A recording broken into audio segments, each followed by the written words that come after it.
Picture this. You're watching a North Korean military parade. Amid all the goose-stepping and roaring applause, you might just spot a woman with a slight, almost gentle smile. That's Kim Yo-jong, the younger sister of Supreme Leader Kim Jong-un. But don't let that smile fool you. Behind that face is a reputation so fierce, people have started calling her the most dangerous woman in the world. So how on earth did the smiling sister of a dictator become a figure of global fear? This right here is the whole puzzle. You've got two completely different versions of Kim Yo-jong. On one hand, you have the diplomat who basically charmed the entire world at the 2018 Winter Olympics, giving North Korea this softer, more approachable image.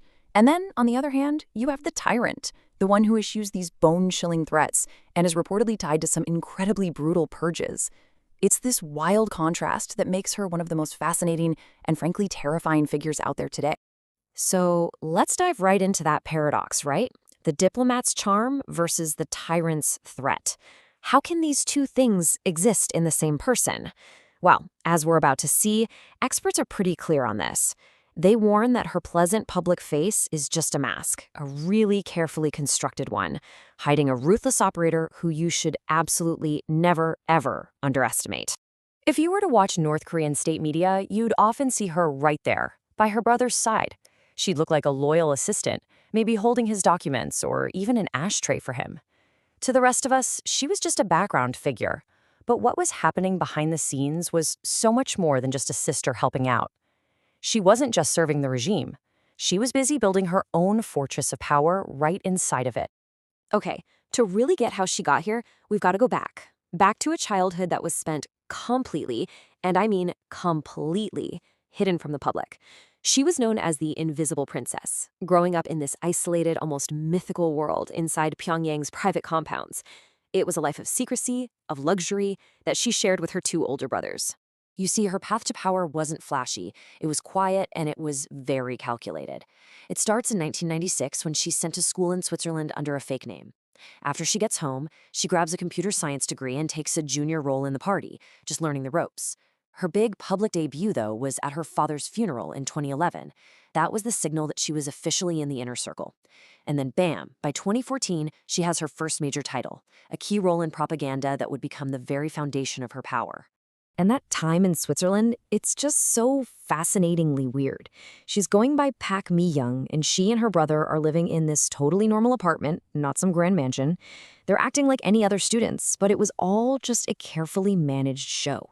Their apartment was being watched 24/7 by North Korean officials, and a whole team of undercover bodyguards was tracking their every single move.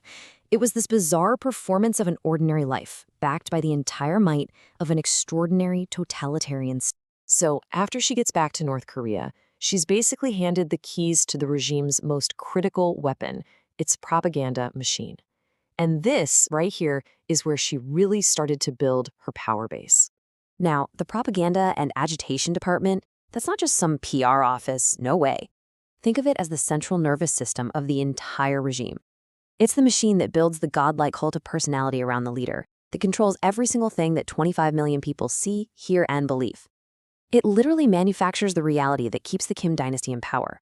And at just 25 years old, Kim Yo-jong was given the keys to the whole thing. And she did not waste a second. Within a year, she was effectively running the whole department. Her main mission? To craft her brother's public image. And she did this with a stroke of genius. She made him look and act just like their revered grandfather, Kim Il-sung. This was a masterstroke because it tied his rule directly to the country's founding myth. And in the process, she became the architect of his persona. And a lot of people started to see her as the real power behind the throne. Her influence was growing so fast and so obviously that by 2017, she was on the world's radar in a big way. The U.S. Treasury officially put her on its sanctions list, calling her out for her role in the regime's censorship and human rights abuses. The Invisible Princess was now officially an international threat. For years, she was the master puppeteer, pulling the strings from the shadows. But in 2020, the whole world watched as she stepped out from behind the curtain and unleashed a voice of pure, unfiltered aggression that nobody saw coming. The stage was set in April of 2020. Kim Jong-un just vanished. Suddenly, he was gone, and rumors started swirling around the globe. Was he sick? Was he dead? For weeks, it felt like this huge, dangerous power vacuum was opening up in one of the most volatile countries on the planet. And then the silence was broken. But it wasn't by her brother. It was by Kim Yo-jong. In her first ever personal statement, she just lashed out at South Korea, comparing activists and defectors to a dog yelping in fear. I mean, coming from the woman who had charmed everyone at the Olympics, the tone was just shockingly vicious. That one statement sent a message to the entire world, and it was crystal clear. It basically declared that if her brother wasn't around, she was more than ready and more than willing to take charge. It completely shattered her image as just a quiet assistant and established her as the regime's true Iron Lady, the heir apparent. But look, her reputation isn't just built on some harsh words. Oh no, it's built on a trail of actions, really brutal actions, that reveal this pattern of just extreme ruthlessness. You have to understand, in North Korea, the path to power is often paved with the bodies of your own family members. It's widely believed she was the one behind the execution of her own uncle for the crime of not clapping hard enough for her brother. She's also been implicated in the assassination of her half-brother with a nerve agent in a Malaysian airport. And in 2020, just to send a message of pure contempt, she personally ordered the demolition of the Inter-Korean Liaison Office, a building that was supposed to be a symbol of peace. And this aggression isn't just for her neighbors. In 2023, she aimed her venom straight at the leader of the free world, calling U.S. President Joe Biden an old man with no future. It just shows this incredibly confrontational style that seems even more personal, even more unrestrained than her brother's. So all of this, everything we've talked about, it all points to one really chilling possibility. What happens if she actually takes full control? Make no mistake, right now, Kim Yo-jong is the undisputed #2 in North Korea.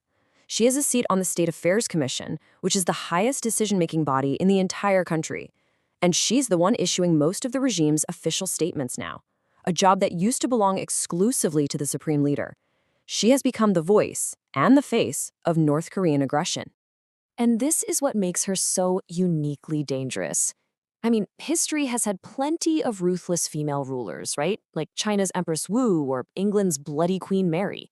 They ruled through fear, through executions. But none of them had a nuclear button.